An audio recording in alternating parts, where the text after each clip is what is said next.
Hi guys, White Witch 110 here.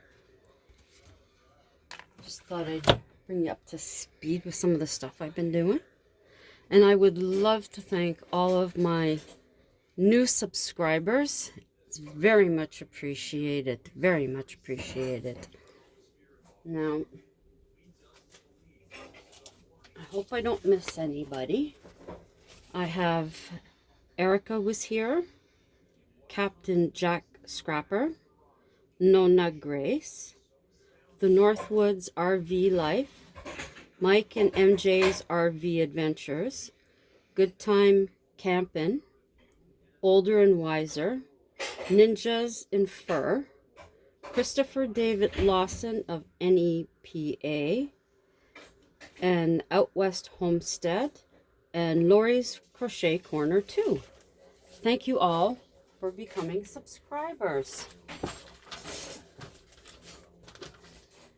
Okay, first thing I'm going to do today, I went and got some lavender. That smells so nice. So that's how I'll be putting utensils away. Here's the oil. I use olive oil as my base oil. I get mine at Loblaws No Frills.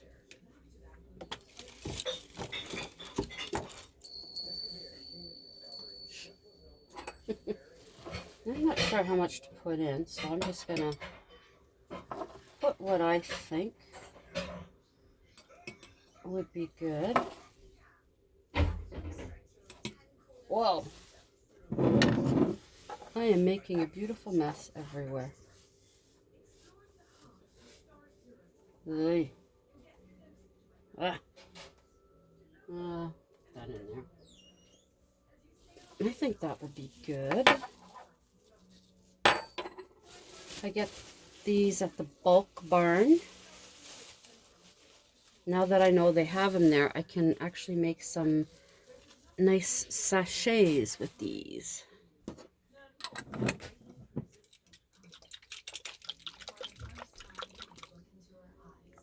There we go. Let that sit. That'll be good. I wanted to show you, and I don't have any proper cardboard, so that's why I haven't finished these yet. But I've made a set of the napkin, or not the place card holders with butterflies. 6 of those. And then the owl. I thought they were cute like that. So what I'll end up doing, of course, when I can get some of the brown cardboard, I'll be putting, as I did with the others, some of these on it. And I think you all seen this one that I did. Today, I quickly put together this one with the 2 different. I thought that was really pretty. I haven't, what did I do with the, I haven't put it to the test yet. I usually do this the other way, but plop. There we go. That kind of looks pretty with the 2 different ones intermingled. I like that. Ah. Nice. Oh, that's so pretty. The Light of Bridget. Okay. And I have been busy with the little cards I had showed you before. I've made some new ones. It's like I couldn't stop myself. So I just have a few. There's that one, this one.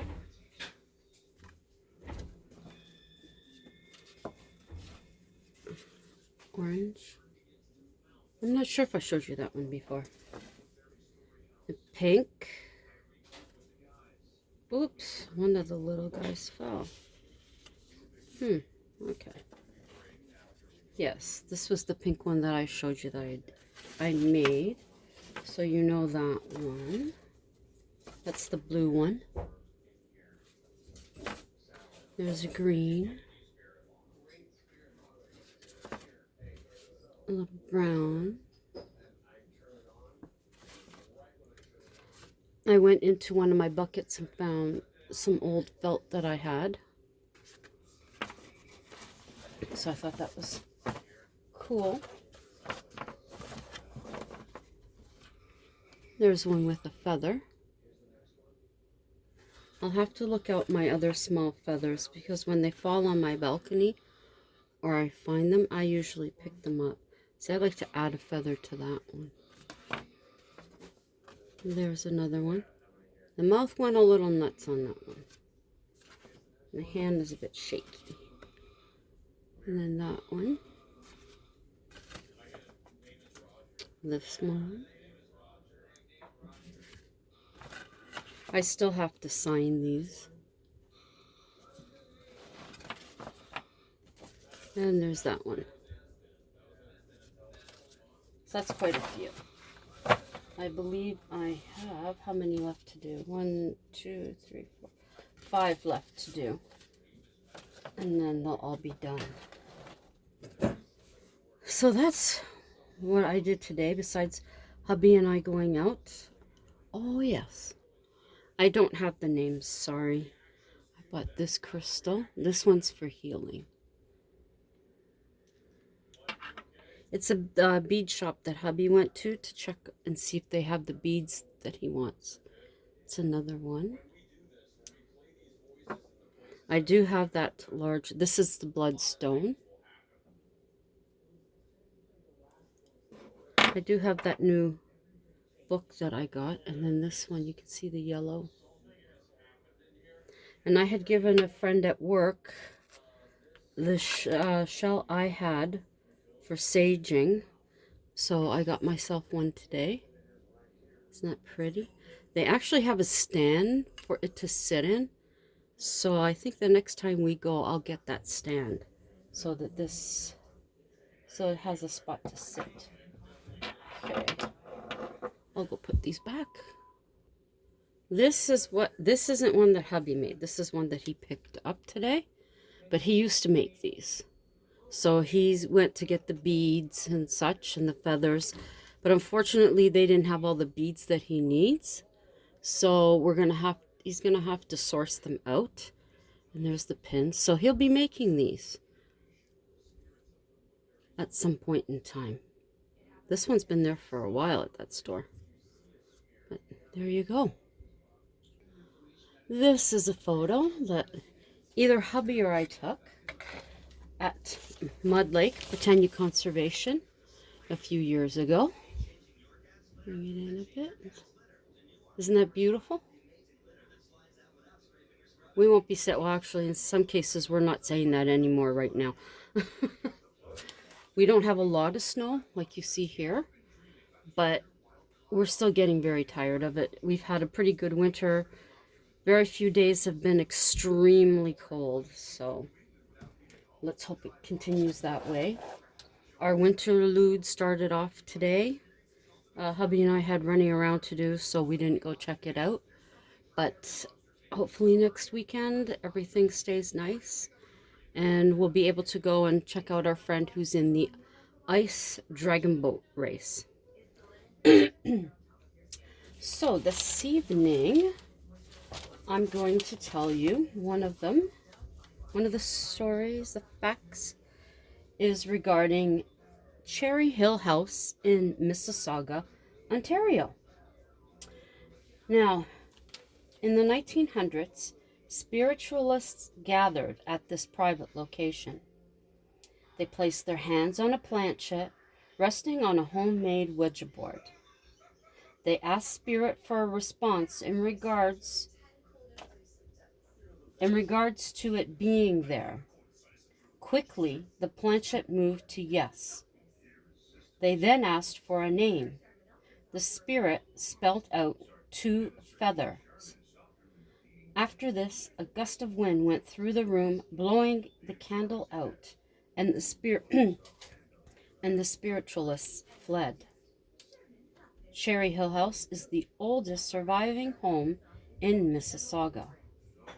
Construction began in 1815 and was completed in 1822 by Joseph Silverthorne.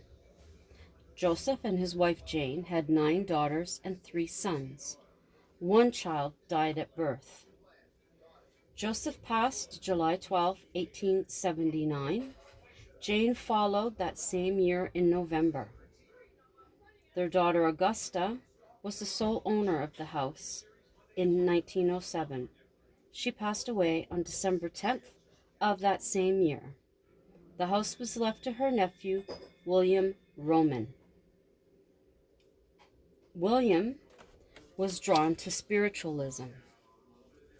Author and historian Kathleen Hicks is responsible for saving the house from demolition in 1973. She had written a book on the Silverthorne family. William died in 1951 at age 84. The house was moved to its current location. It was renovated and restored, opening to the public Halloween 1979 as Cherry Hill House Restaurant. Many seances have been held in the house.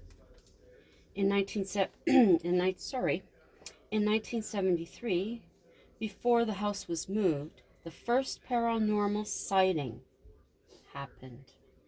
Ron Land, security guard, observed a white figure rise from a pile of earth on the property. The figure held a sword. His dog, who was with him in the car, jumped out and started towards the figure. The dog stopped, ran back to Ron, and they both fled. The following evening, the police took watch of the property, but seen nothing. When the house was moved, a guard witnessed a girl in white sitting on a horse at the side of the house. A medium reported a girl in white in the restaurant. She was about 16 years old. Her name was Miranda. She had died in a fire while making candles. It is thought that she may have lived in the home when William owned it. So she would have been one of the renters or her parents, possibly. There are reports of native faces emerging from the fireplace. Workmen's tools go missing, and there are accidents on the stairs. Now, Anita, all there was her first name, worked as a bartender at the pub. Around 10:30 one evening, while serving 3 customers, she noticed a figure out of the corner of her eye. In the storage door room stood an indigenous man. He was tall, wearing deerskin. He had long, dark brown hair and appeared to be in his 30s. When she turned to get a better look, he was gone.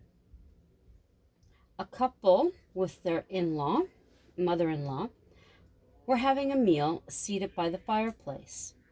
The mother-in-law, an older woman, noticed an indigenous woman by the fireplace, but no one else saw her. Reports are also of an indigenous man floating in mid-air and on the staircase.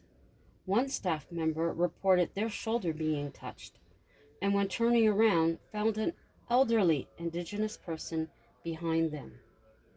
Anita claims to have heard footsteps above the pub area. They are heard on a regular basis still to this day. Anita and her boyfriend also experienced the sound of a hissing cat. On another occasion, at 2 a.m., the bar was closed. Anita turned on a radio while she tidied up. When going to wipe down the tables, the radio switched off. This happened 4 more times before she left. Boy, that woman has guts. Now, I know I'm going to pronounce this name wrong. The Staropoulos family took over Cherry Hill in 1985. Mr. Stropoli? Yeah, I think that's right, had the experience of hearing a knock while in his second floor office, and it was coming from within the wall. Friends of the owner were dining when lights at their table began to flash, yet all other lights in the restaurant stayed on. Another previous owner would turn all the lights off before leaving. When driving away, he would notice the light in the attic was on. He'd go and turn it off, but again, when he was driving away, he'd look up and see it was back on. Now, Alicia, another employee, had an experience at 9 p.m. one evening. When leaving the woman's washroom, she walked through a mist the shape of a person. It was tall and large and very cold. She shared this experience with the bartender. Alicia had a customer sitting by the fireplace who told her that there was a spirit there. The customers quickly left. Alicia has felt someone watching her while tidying up after closing. She has also felt this in the office. She says, when you get used to it, you're not as scared anymore. This is a strange one. During a power outage, every light in the neighborhood was off, except for the attic of Cherry Hill House. The lights there were on, and there is no generator for them. In 2005, an elderly woman in a group of diners was in conversation with a spirit at the fireplace. The other diners questioned as to what she was doing. She replied simply, she was speaking with a woman in a rocking chair by the fireplace. An employee's three-year-old seen a little girl appear on the porch.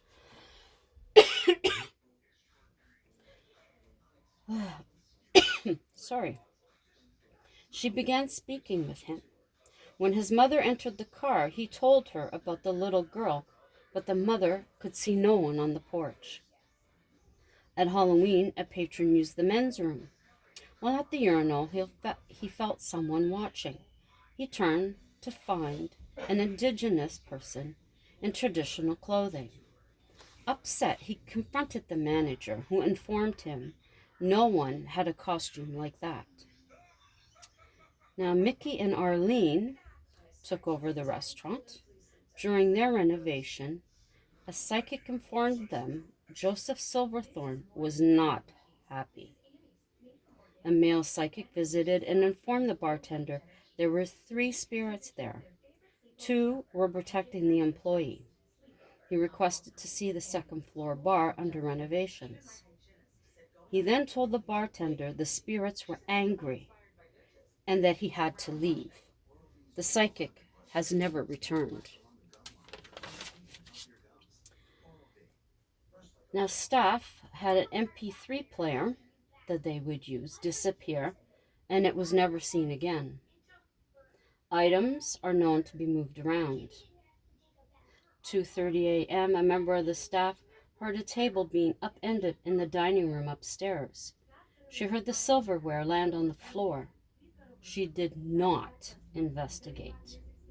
When calling the next day, as it was her day off, she was told that a table had been pushed over and a glass broken. Now, the question is, did the seances that William Roman have create a portal to which these spirits come and go? Interesting. What do you think? I'm not sure what I would think. I'm not sure I would want to work there. But that's... I thought that was really interesting. That took a few pages. No. Okay. Unfortunately, I don't have a picture of this woman. But let me see. Maybe I can find one. Hang on. Okay, this is Hazel McCallum. She was born February 14th, 1921 in Port Daniel, Quebec.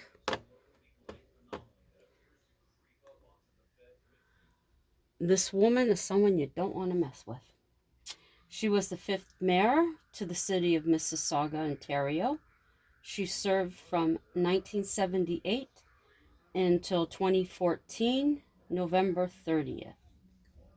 She is the first and current chancellor of Sheridan College. Her nickname is Hurricane Hazel. Yeah, she's 98 last year. She is known for taking no bullshit from anyone. Her father owned a fishing and canning company. Her mother was a homemaker. She had two older sisters and two older brothers. Hazel attended business secretarial school in Quebec City and Montreal. She received university honors, but her family could not afford to send her. She began her career working for Canadian Kellogg Company. She was transferred to Toronto in 1942. She left the business career for one in politics in 1967. Now, my brother-in-law, when my sister and him lived in Mississauga, he said that she was the best mayor that he had ever known. She served as president for the Anglican Young People's Association of Canada, also a district commissioner with the Girl Guides of Canada in the early 60s. She met and married Sam McCallion in 1951. They were married that September. Her husband passed in 1997 of Alzheimer's. They have 3 children. Her first campaign was in 1964 for the position of Deputy Reeve of Streetsville. She did not win the position and believed it was due to dirty tricks. She was appointed as chairwoman of the Streetsville Planning Board. She was elected as Deputy Reeve in Streetsville in 1968. Elected Streetsville Mayor in 1970 until 73. Streetsville amalgamated with the town of Mississauga and the town of Port Credit to become the city of Mississauga in 1974. Now, some of us in Toronto call it Mr. and Mrs. Hazel tried to keep Streetsville a separate municipality, but was unsuccessful. In 1976, by acclamation, she won her seat on the Mississauga Council. By the time she became mayor, she had sat on every committee in Peel Region and the city of Mississauga. Hazel has also served on federal and provincial committees and associations. She defeated her incumbent by nearly 3,000 votes to first win the office of mayor of Mississauga. She had only been mayor a short time in 1979 when the Mississauga train derailment occurred. Now I remember this because my sister came and stayed with us. A Canadian Pacific train carrying toxic chemicals derailed in a heavily populated area. A large explosion and fire ensued. Peel Region and the government authorities oversaw the evacuation. Despite her sprained ankle, Hazel continued to update the public at press conferences. There were no deaths or serious injuries during this week-long emergency. 200,000 residents peacefully were evacuated. My sister even had a certificate saying that she had survived this. In 1976, the population of Mississauga grew due to an exodus of Anglophones living in Quebec when Parti de Québécois were re-elected René Lévesque. They wanted to separate from Canada. Through her career, Hazel easily returned to office at election times. She never campaigned during elections. She refused political donations and requested supporters donate money to charity. That says a lot about this woman. In October 2010, she won her 12th consecutive term as mayor. During this term, she advised that she would not be rerunning in the 2014 election. In 2012, she was the third highest paid mayor in Canada. In 2011, her doctor said she was still sharp enough and had drive to run the city. Oh, that's a mean look. In November 2015, she was appointed Chief Elder Officer of Riviera, Inc. She would give advice and counsel as to the senior living company. September 21st, Sheridan College opened its Hazel McCallion campus. By 2018, it had more than doubled its enrollment. In 2016, she was named the college's first chancellor. February 2015, Hazel became a special advisor to the Mississauga campus of U of T. She advised on matters of strategic development for the campus. February 14th was renamed Hazel McCallion Day in honor of her birthday. January 2019, she was offered a position of special advisor under the Ontario Premier Doug Ford, which nobody likes. She has not yet accepted the position. She would be advising the Minister of Municipal Affairs. Hazel requested more details on the position. Now, nobody likes Doug Ford, so it's a good thing she didn't take it. So again, I would like to thank everybody for dropping in tonight to see what was going on. And also, once again, thank you to all of my new subscribers.